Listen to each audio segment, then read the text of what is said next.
What are some father wounds that damage a girl's self-image? All girls have a daddy hole in their hearts. They need a healthy relationship with their father to fill that hole.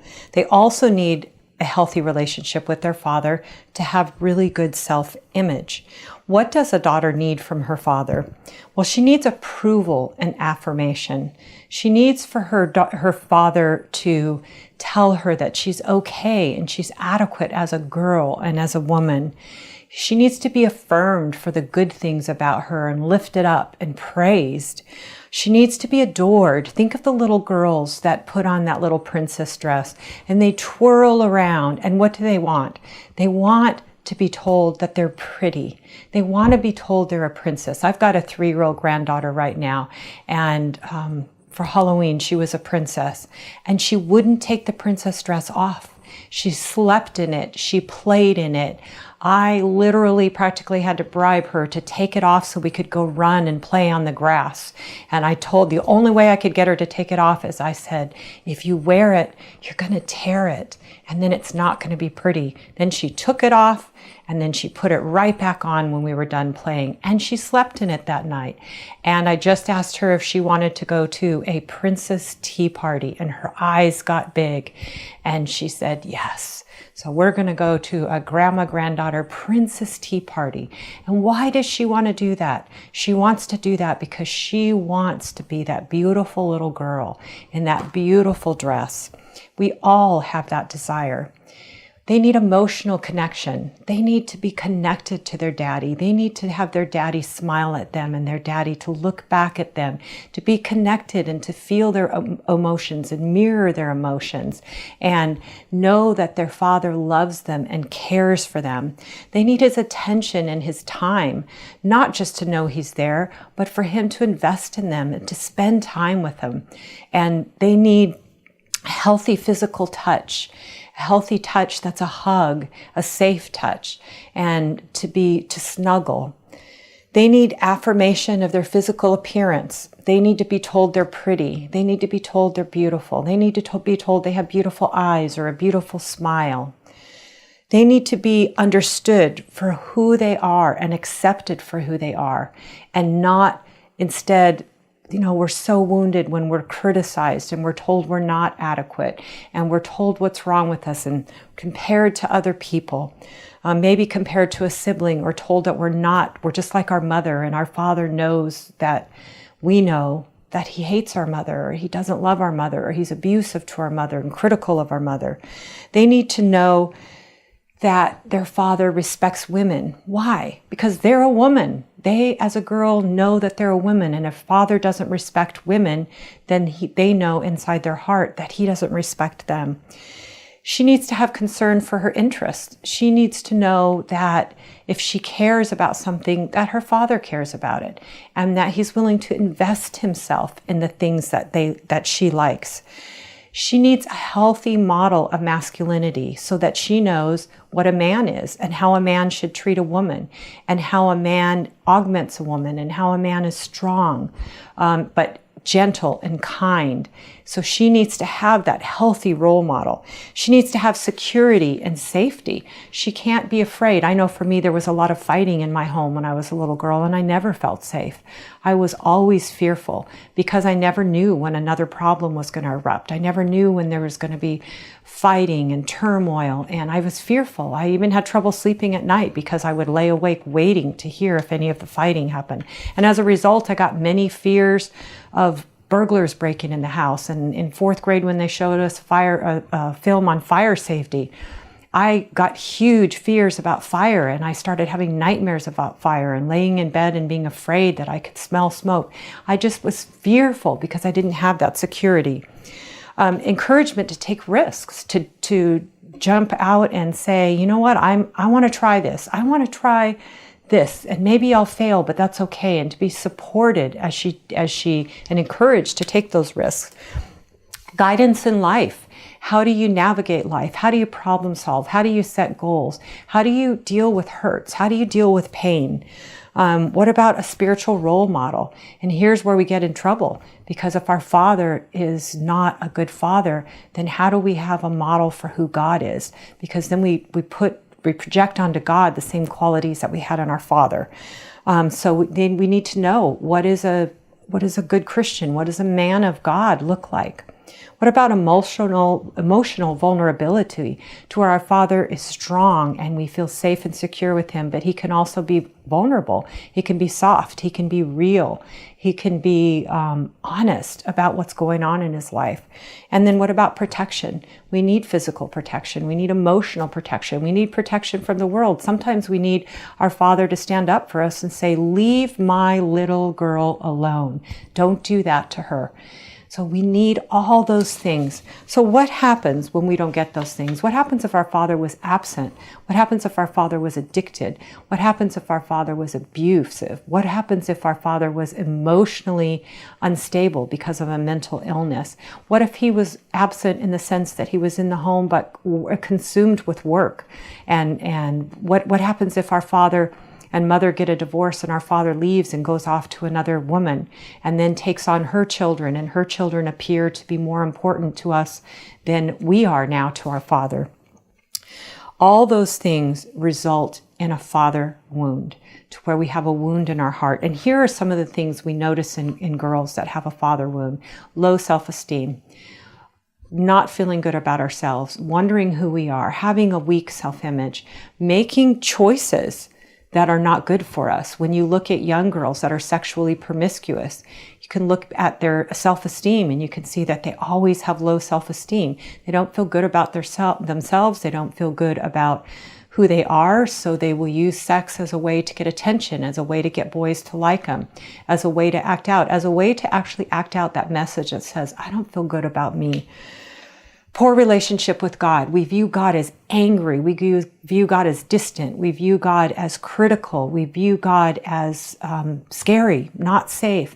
We don't feel comfortable. We can't trust in his promise to take care of us.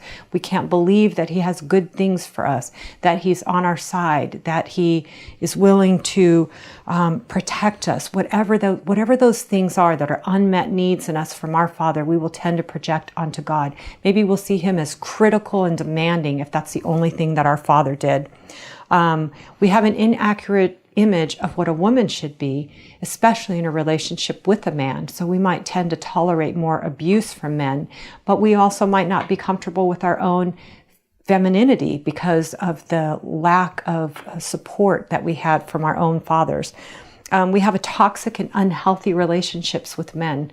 We might tolerate too much. We might be willing to give too much in the relationship. We might marry a man that's like our father, or we marry a man that we think is the opposite of our father, only to find out that he's just exactly what our dads were. What about loose sexual boundaries? Like I said, if you find a young girl who's acting out sexually, you'll see that there's problems in her own self-image, problems in her relationship with her father, in her home. Things are not good. Inability to trust and be vulnerable in a relationship with men. How could you be when you didn't have a man who was safe growing up, a man who could love you for who you are? How is it easy for you to be comfortable with men?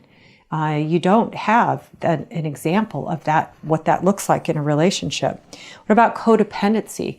Putting your needs below somebody else's, giving too much in a relationship, denying that you have needs, suppressing them, maybe not knowing those needs, just sacrificing and sacrificing. Because maybe as a little girl, your needs didn't matter to your father. Your needs weren't valued and they weren't affirmed, so you don't even know that you could have them. The other one is anger towards men. Maybe you feel you have stereotypes about men. All men are jerks. All men are abusive. All men are mean. All men are unfaithful. Whatever it is that your father was, you may stereotype men and think all men are like that. And none of those statements are true. Some would be true, but never all. What about self-denial? Denying things about yourself, denying truth, denying your emotions, denying your experience, denying yourself good things that you deserve, that you naturally and normally would believe that you deserve, but because you don't have good self-esteem, because you weren't given those things, you suppress your needs, press them down, and deny that you even have them. Victimization, continually putting yourself back into situations where you are a victim because you feel like a victim, because you feel like you don't have power over your own life. Unreasonable expectations of your husband. How does this work? Well, this works when you have that daddy hole. It's a hole that's impossible to fill. And when you marry your husband and you expect him to fill every need that you have in you, and you expect him to fill that hole that's deep inside of you, it won't work. And you're going to be unhappy with him because you're going to be looking for too much. He's only one person. He can't fill your needs today and fill that hole that has been there since the time that you were a little girl. He can help heal your heart by loving you if he's a good man, but he isn't going to be able to do everything that you need him to do and fill every single hole and void.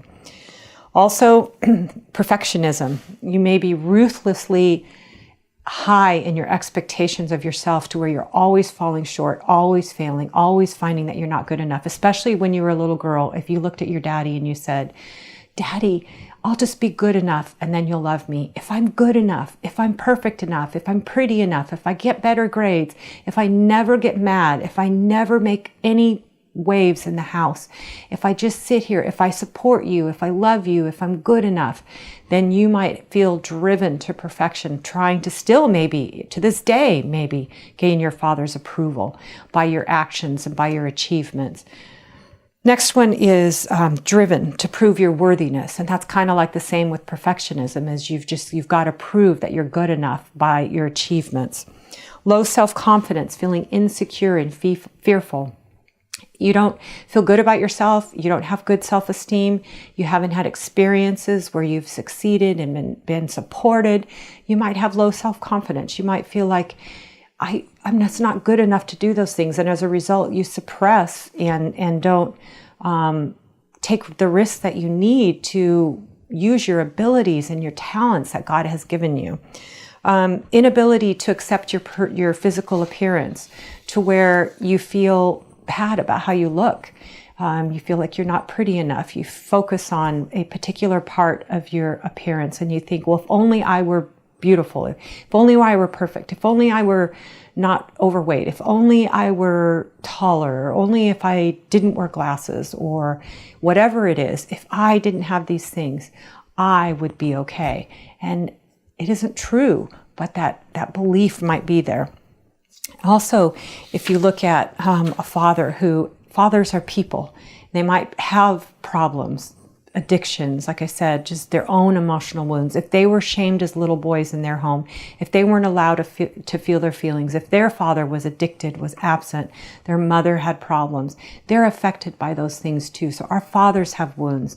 If they weren't allowed to express those emotions and they were shamed for those feelings and shamed for that vulnerability and shamed for failing and shamed for not being good enough as little boys, they're going to have a hard time accepting those emotions in us as we're growing up. And they're going to be uncomfortable with emotional expression, uncomfortable with imperfection. They're going to feel that when we're emotional and we're expressing ourselves as little girls, maybe crying, that makes them trigger shame inside them. And then they shame us and they're intolerant of that. Not even really realizing that it's originating inside of them. It's their own inability to handle that feeling in their daughters that is causing them to shame her. It's their own inability to handle that failure or that imperfection that causes them to lash out and be critical of their little girls. So it's important to recognize what was not there in your relationship with your father. It's important to recognize how it has affected you, how you are wounded, those parts of your self-image that are damaged as a result of your imperfect father, your absent father, and to recognize what you need to do to heal. Now, if your father is in your life and he's changed and he can acknowledge those things and he has a better relationship with you today, then that's a great place to begin your healing. If your father is still doing things that are damaging, if he's not alive anymore, if he's not in your life, If he has never been in your life, then it's a little bit harder, but you can still heal. You can get some information, start understanding how you've been affected by that, and begin to heal and allow God to be your Heavenly Father who replaces those damaged areas and heals them and begins to revive you to where you can be healed, and those father wounds don't have to dictate so much of your behavior and your life today. Thank you for watching this video on Change My Relationship.